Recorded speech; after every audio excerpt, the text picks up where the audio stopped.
주보를 보시면 오늘이 교회력으로 어떤 주일이라고 기록되어 있습니까?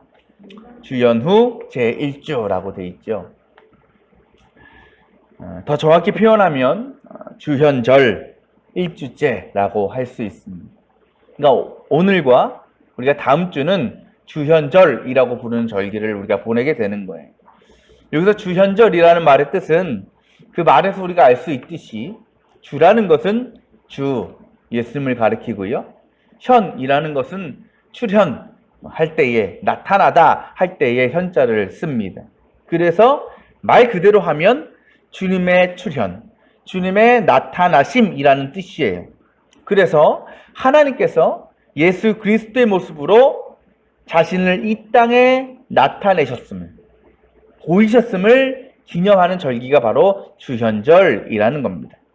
그래서 우리가 이 주현절을 보내게 되면 꼭 이때 등장하는 한 명의 인물이 있습니다. 누굴까요? 세례 요한이죠. 처음 예수님께서 세상에 나타나셨을 때에 그 예수님의 존재에 대해서, 그러니까 공생애를 시작하시게 될 때에 그 존재에 대해서 알 수 있는 사람, 알고 있던 사람은 아무도 없었습니다. 알 턱이 없죠. 그래서 하나님께서는 그 예수님을 세상에 알리기 위해서 심부름꾼 한 사람을 택하여 세우셨는데 그가 바로 세례 요한이라는 거죠. 그래서 세례 요한은 예수님보다 먼저 세상에 나와서 사람들에게 회개를 외치면서 또 그 회개의 선포를 듣고 나오는 사람에게 세례를 베푸는 그 사명을 감당했습니다. 근데 세례 요한이 얼마나 큰 능력의 사람이었는지 사람들이 그 세례 요한을 보면서 뭐라고 생각했느냐? 혹시 저 사람이 메시아가 아닐까? 하나님께서 약속하신 그 구세주가 아닐까? 혹은 선지자가 아닐까라고 착각하기도 했습니다. 그런 사람들 앞에서 세례 요한은 얼마나 겸손했는지 몰라요. 뭐라고 얘기하냐면 나는 뭐조차 할 수 없다 그래요? 그분의 신발끈조차 풀어드릴 수 없는 그런 존재다라고 이야기하였습니다. 그저 나는 예수님의 길을 예비하라고 보내심을 받은 말 그대로 심부름꾼이다, 하인일 뿐이다 라고 고백했다라는 거죠. 그렇게 세례 요한은 아직 세상이 알지 못하는 그 예수 그리스도를 세상에 드러내기 위해서 사람들에게 먼저 뭘로 세례를 줘요? 물로 세례를 줬죠. 그러면서 그리스도를 세례 요한 또한 기다리고 있었다라는 겁니다. 그러니까 사람들에게 세례를 줄 때만 해도 세례 요한은 예수 그리스도가 누구신지 알았을까요? 몰랐을까요? 몰랐어요. 몰라. 그런데 드디어 그 예수님이 등장하신 거예요. 세상에 나타나신 겁니다. 그게 어떤 사건이냐? 예수님께서 세례 요한에게 세례받으러 나오신 그 사건이었다라는 거죠. 세례 요한은요, 저기 자기에게 나오는 사람이 있는 거예요. 근데 성경에도 나와 있지만 그 예수님이 나오시면서 뭐가 내렸다고? 성령이 비둘기같이 내리는 형상을 본 거예요. 그러니까 세례 요한은 깨닫는 거예요. 뭐라고? 저분이 예수 그리스도구나. 그래서 오늘 말씀은 그 세례를 받으러 나오신 예수님을 바라보면서 그곳에 모인 많은 사람들에게 예수 그리스도가, 구세주가 어떤 분이신지를 선포하는 장면을 기록하고 있습니다. 우리는 이 세례 요한의 고백을 통해서, 증언을 통해서 뭘 할 수 있냐? 하나님께서 예수님을 통해서 나타내시고자 하시는 예수님의 모습을 우리는 알 수 있다. 때문에 오늘 이 말씀은 예수 그리스도가 누구인가에 대한 어떻게 보면 기독교 신앙의 가장 근본적인 정의와 핵심을 가르쳐주는 우리에게 굉장히 중요한 말씀이라고 우리가 생각할 수 있다는 것. 자, 세례 요한이 그 예수님에 대해서 오늘 뭐라고 고백하고 있느냐? 29절에 이렇게 얘기하죠. 뭐라고 얘기해요? 그는 하나님의 어린 양이다 그래요. 그러니까 예수님을 딱 가리켜서 표현이 뭐야? 하나님의 어린 양. 수많은 동물 중에 뭐라고? 양이었다. 우리가 양이라고 생각하면 우리가 성경에 양이 많이 등장하죠. 보통 이스라엘 백성들에게 양은 어떤 의미가 있느냐? 가장 대중적이고 대표적인 음식입니다. 양입니다. 왜냐면 워낙 많이 키우다 보니까. 그런데 이 양이라는 동물에 또 하나의 중요한 의미가 있습니다. 그게 뭐냐? 바로 희생제물이라는 희생제물. 당시 유대인들은요, 이 어린 양을 제사의 제물로 하나님께 드림으로써 죄로 인한 죽음으로부터 벗어났다라고 믿게 되었어요. 이런 모습은 뭘 떠올리느냐? 출애굽 사건을 떠오르게 합니다. 우리가 잘 알지만 하나님께서 이스라엘 백성들을 그 이집트에서 구하시는 과정 가운데 몇 개의 재앙을 내리시죠? 이집트에 10개를 내리시잖아요. 그죠? 그 중에 맨 마지막 재앙이 뭡니까? 그곳에 모든 처음 난 것은 죽일 것이다라는 거예요. 그것은 뭐 동물이나 가축뿐만이 아니라 사람까지도. 그러니까 장자들은 다 멸하시겠다라는 거예요. 하나님께서 그 재앙을 이집트에 내리시면서 그 안에 살던 이스라엘 백성들이 많았잖아요. 노예였으니까. 그 이스라엘 백성들에게는 그것을 피할 수 있는 길을 열어주셨어요. 그게 뭡니까? 어린 양의 피를 잡아서 그 피를 그 집의 문설주, 지금으로 얘기하면 프레임에 발라놔라. 그러면 그 장자를 멸하는 그 저주가 그 집은 피해갈 것이다. 넘어갈 것이다. 라고 말씀해 주셨다라는 거예요. 그때를 기념하는 유대인들의 절기가 뭡니까? 6월절이죠. 6월절. 그러니까 이 어린 양은 어떤 의미가 있냐? 속죄의 의미가 있는 거예요. 그래서 이스라엘 백성들이 죄를 지었을 때는 반드시 어린 양, 그 가운데 흠이 없는 어린 양을 희생제물로 바쳤어야 되었다라는 겁니다.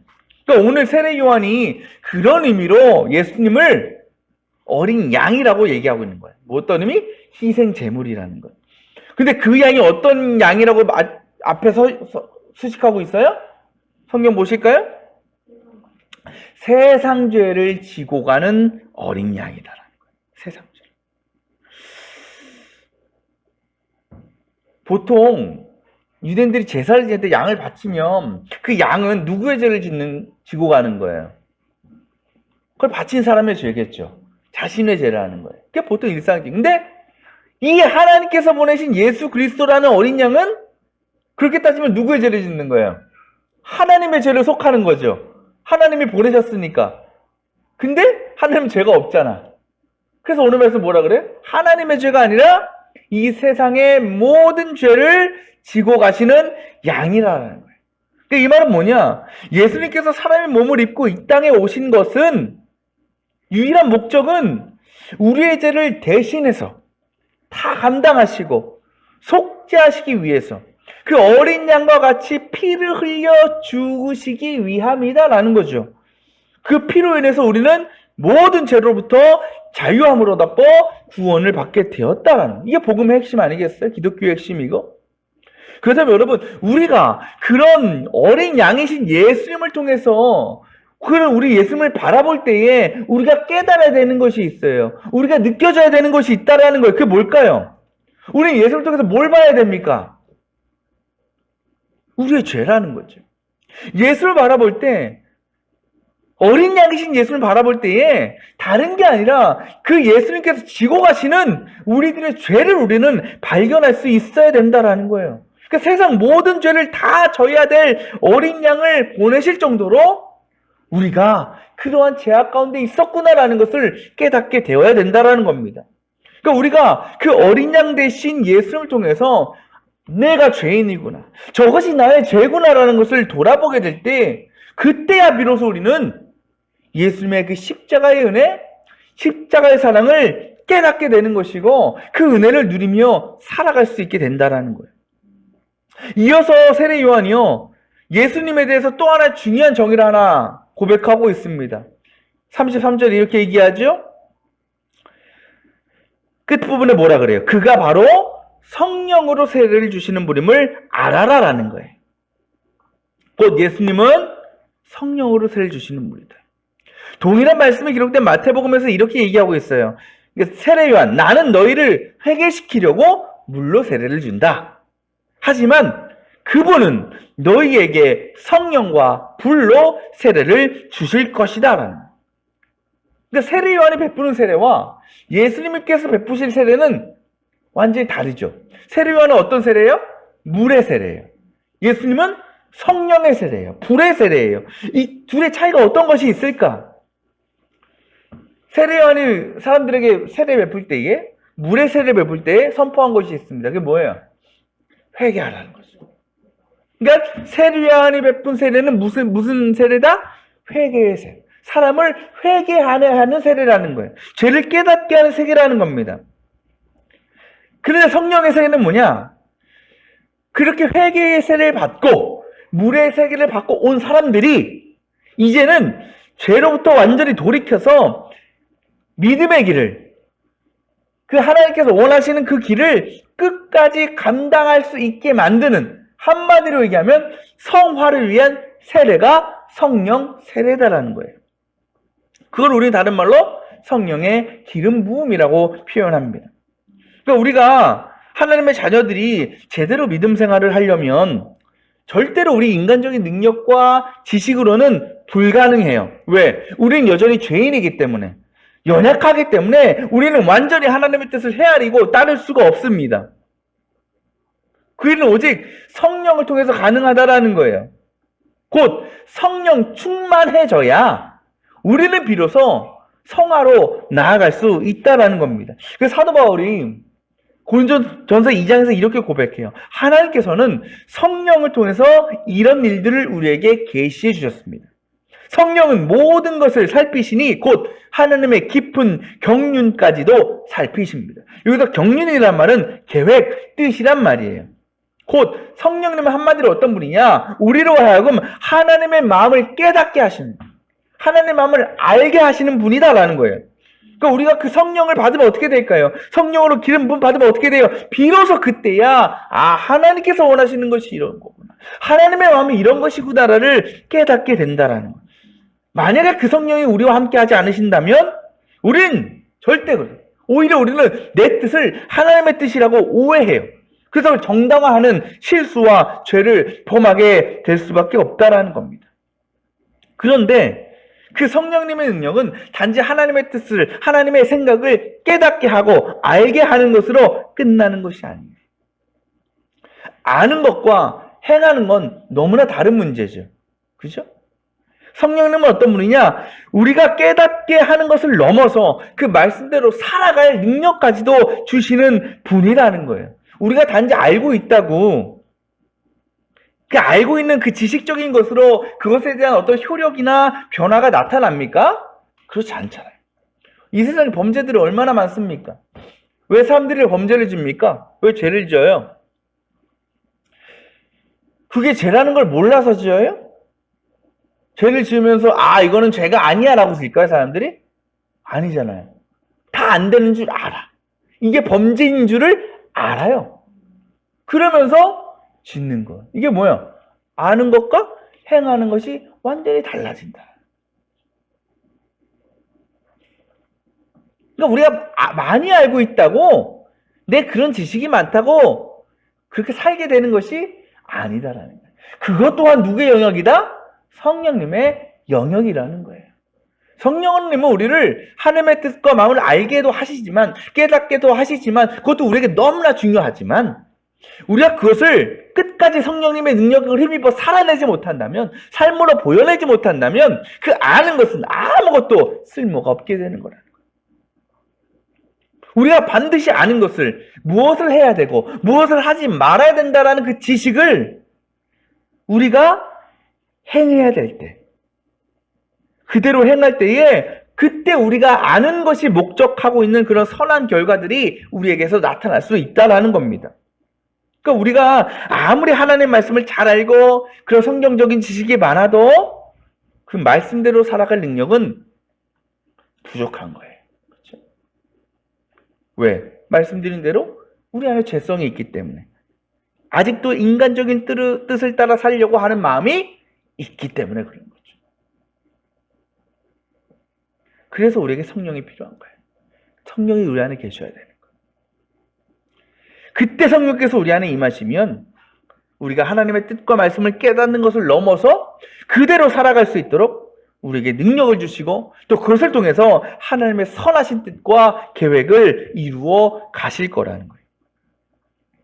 예수님께서 우리가 하나님의 백성, 하나님의 자녀, 그리스도인으로서 무엇을 바라보고 무엇을 목적하며 살아야 하는지 명확하게 정리하셔서 가르치신 것이 있습니다. 그게 뭔지 아십니까? 주기도문이라는 거예요. 주기도.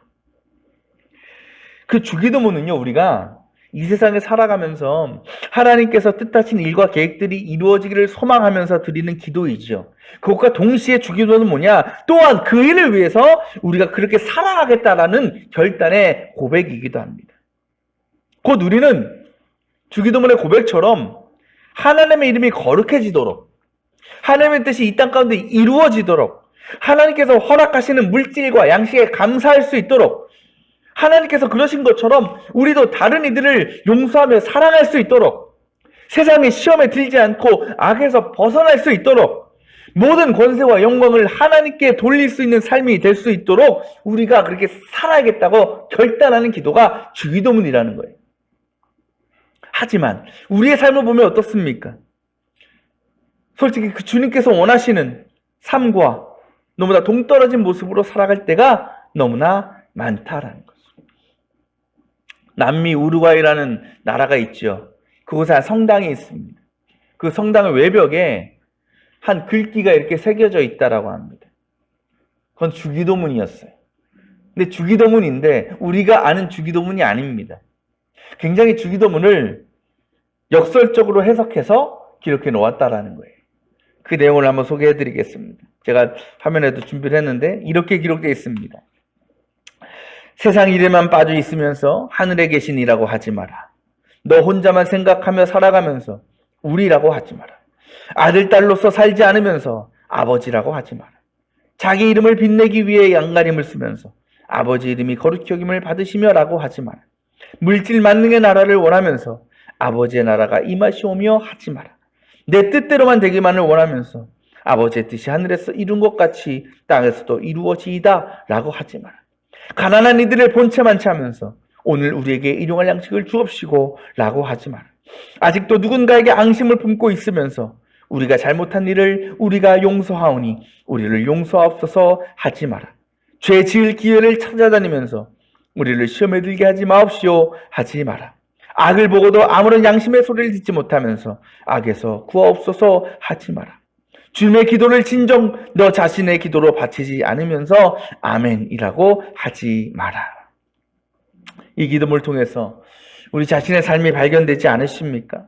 그렇다면 왜 우리는 구원받았다고 하면서 하나님의 자녀가 되었다고 하면서 아직도 옛 모습을 버리지 못하고 하나님이 원하시는 하나님의 뜻하시는 삶을 살아가지 못하는 것일까?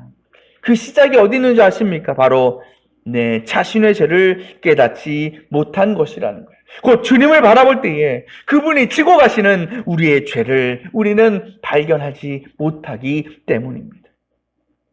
그래서 우리는 그 우리의 죄를 지시고 못 박혀 죽으신 그 십자가의 사랑을 깨닫지 못하는 것이고 그 빛값으로 얻게 된 하나님의 나라를 누리며 살지 못하고 있는 것이죠.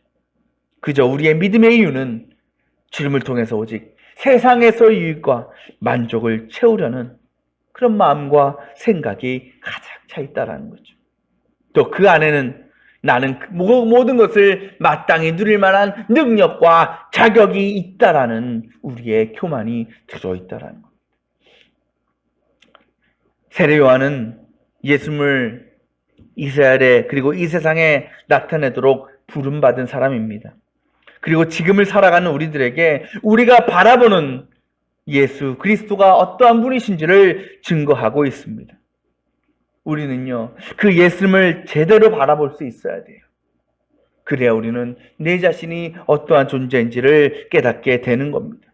바로 내가 사도 바울의 고백처럼 죄인 중에 죄인이었다. 죄인 중에 괴수였다.